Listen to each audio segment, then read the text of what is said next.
ফ্রান্সের ফরমেশনটা যদি আমরা এখানে দেখি সেক্ষেত্রে এখানে কিন্তু দেখা যাচ্ছে ফ্রান্স 4-2-3-1 ফরমেশনে তাদের লাইন আপটা স্টার্ট করায়। সেক্ষেত্রে এমবাপে ছিল নাম্বার 9 এর পজিশনে, রাইট সাইড লেফট সাইড থেকে একিতিকে এবং এই পাশটা ছিল দেমবেলে। অন্যদিকে আমরা যদি ব্রাজিলের একাদশটা দেখি সেক্ষেত্রে ব্রাজিল কিন্তু 4-4-2 ফরমেশনে প্রথমে স্টার্ট করে। ডিফেন্সের ক্ষেত্রে তারা 4-4-2 ফরমেশনেই মোটামুটি ডিফেন্স করতেছিল, কিন্তু যখন তারা অ্যাটাকে চলে যাচ্ছিল সেক্ষেত্রে তারা কিন্তু 4-2-2-2 ফরমেশনটা মোটামুটি কনভার্ট হয়ে যাচ্ছিল। ব্রাজিল তাদের বিশ্বকাপ প্রস্তুতি হিসাবে প্রথম ম্যাচটি কিন্তু ফ্রান্সের সাথে খেলে ফেললো। ব্রাজিলের পারফরমেন্সের যদি দিকে আমরা তাকাই সেক্ষেত্রে কিছু উন্নতি তো অবশ্যই চোখে পড়েছে কার্লো আনচেলত্তির অধীনে। তবে কিছু আগেকার সমস্যা বা রোগ বলেন না কেন, ব্রাজিলের যে সমস্যাগুলো রয়েছিল সেগুলো কিন্তু এখনও মোটামুটি দেখা যাচ্ছে। বক্সের বাইরে থেকে শ্যুট করার দুর্বলতা কিন্তু ব্রাজিলের এখনও রয়ে গেছে। জোরালো শটে গোলমুখে গোল করা এই রীতি কিন্তু ব্রাজিলে খুব একটা দেখা যায় না। ইউরোপের টিমগুলোর দিকে যদি আমরা তাকাই সেক্ষেত্রে ইউরোপের টিমগুলো কিন্তু দেখতে পাই প্রায় প্রতিনিয়তই বক্সের বাইরে থেকে জোরালো শটে গোল করে থাকে, কিন্তু ব্রাজিলের এই ধারাবাহিকতা দেখা যায় না। তারা বক্সের বাইরে থেকে ওইভাবে গোল করতে পারে না।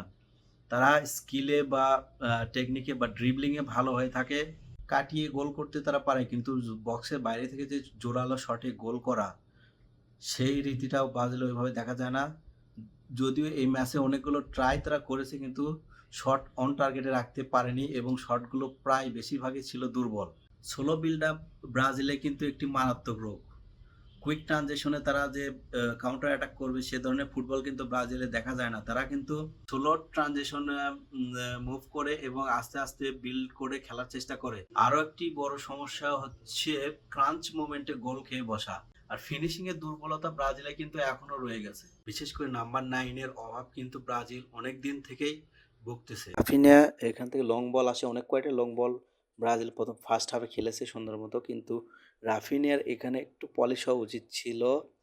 যেরকম পারফরমেন্স তিনি বার্সেলোনাতে করে থাকেন সেরকম পারফরমেন্স রাফিনিয়া এই পাশ দিয়ে যখন বলটি রিসিভ করার পর কিন্তু রাফিনিয়া এই পাশে একটা কাটব্যাক করার চেষ্টা করে, কিন্তু কাটব্যাকটা এই ডিফেন্ডার পায়ে আটকে যায়, অর্থাৎ ডিফেন্ডারটি চমৎকারভাবে কাটব্যাকটি আটকে দেয়। 27 মিনিটে এই ঘটনার দিকে খেয়াল রাখি সেক্ষেত্রে এখানে গ্যাব্রিয়েল মার্টিনেলি যে সুন্দর একটা সুযোগ পেয়ে যান, তিনি কিন্তু দুজনকে কাটিয়ে চমৎকারভাবে জায়গা রাইট লেফট সাইড দিয়ে এভাবে বের করে নিয়ে শ্যুটটি করেন, কিন্তু তিনি অন টার্গেটে শটটি রাখতে পারেননি। অথচ কিন্তু তিনি ক্লাবে এই ধরনের জায়গা থেকে হরহামেশাই গোল করছেন। মোটামুটি আজকের ম্যাচে ওইভাবে কাউকে ওই পলিশ অবস্থায়, অর্থাৎ বার্সেলোনার রাফিনিয়া, রিয়াল মাদ্রিদের ভিনিসিয়াস জুনিয়র, আর্সেনালের গ্যাব্রিয়েল মার্টিনেলি কিংবা ম্যানচেস্টার ইউনাইটেড কোনিয়া বা ক্যাসিমিরোকে ওইভাবে পাওয়া যায়নি। অর্থাৎ দলের মধ্যে সমন্বয়ের একটা ঘাটতি কিন্তু রয়েছে।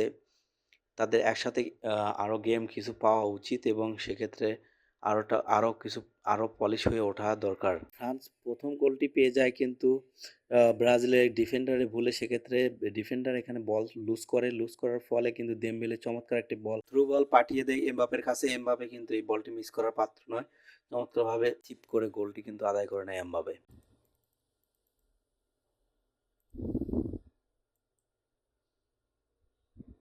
কোনিয়া 34তম মিনিটে বক্সের বাইরে থেকে একটা শট নেওয়ার চেষ্টা করেছিল গোলমুখে, সেক্ষেত্রে কিন্তু অফ টার্গেটে তিনি মেরেছেন, অন টার্গেটে রাখতে পারেননি। অথচ কিন্তু তার ক্লাব পজিশনে তিনি এই পজিশন থেকে মোটামুটি গোল করছেন প্রায় নিয়মিতই। আমরা এখানে যদি একটু খেয়াল করি এক্ষেত্রে দেখতে পাচ্ছি এখানে ব্রাজিলের অনেকগুলো প্লেয়ার হাই প্রেস করার একটা চেষ্টা করছে। 7 জন প্লেয়ার এখানে হাই প্রেস করার একটা চেষ্টা করছে, যেহেতু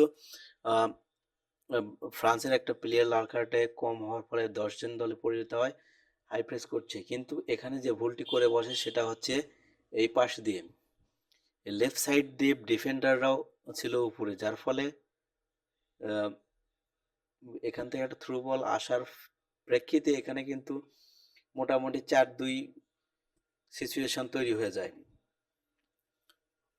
এই সময় কিন্তু ব্রাজিল 1 গোলে পিছিয়ে ছিল, ফ্রান্স কিন্তু ছিল 10 জনের দলে এই মুহূর্তে গোলটা কনসিড করে এই ক্রাঞ্চ মোমেন্টে যখন দরকার ছিল ব্রাজিলের ডিফেন্সটা পুরো সাজিয়ে যে একটা বাড়তি প্লেয়ার ছিল তাকে নিয়ে এই পাসটায় অ্যাটাক করার জন্য এবং গোল তুলে নেওয়ার জন্য, কিন্তু সেটা তো করেইনি। উল্টো এই পজিশনে এসে তারা গোল কিন্তু কনসিড করে বসে। দেখেন মাইকেল ওলিজের কাছে কতগুলো অপশন, এই পাশে একটা অপশন, একই দিকে এই পাশে অপশন ছিল, মানে এই গোলটা চেক দেওয়া আসলে খুব টাফ ছিল। সেক্ষেত্রে একে থেকে এক্ষেত্রে চমৎকারভাবে ফিনিশটা করেই ফেলে ব্রাজিলের সেই রোগ। ফরওয়ার্ডরা ওইভাবে গোল না পেলেও ডিফেন্ডাররা গোল করে, সে এই ম্যাচে কিন্তু তেমনটাই দেখা গেল। ডিফেন্ডার থ্রুতে 77-78 মিনিটে যে ব্রাজিল কিন্তু গোলটা পেয়ে যায়। এই পজিশনটা যদি আপনারা একটু খেয়াল করেন, এখানে সবচেয়ে বড় মিস্টেকটা করেছে ভিনিসিয়াস জুনিয়র। এটা ছিল একবারে ম্যাচের লাস্ট কিক, অর্থাৎ বলটা ছিল এই পজিশনে, যদি ভিনিসিয়াস জুনিয়র রাইট ফুটে না করে লেফট ফুটে করতেন তাহলে কিন্তু গোলটা হয়তো তিনি পেয়ে যেতেন। প্রথমত 12 নম্বর যারা পরিচিত খেলোয়াড় তিনি মিস করে যান, এবং পরবর্তীতে ভিনিসিয়াস জুনিয়র তিনিও কিন্তু রাইট ফুটে বলটাকে ঠিকঠাক মতো লাগাতে পারেননি। লেফট ফুটে ট্রাই করলে হয়তো বা ভালো হতো। এই ছিল ব্রাজিলের পারফরমেন্স।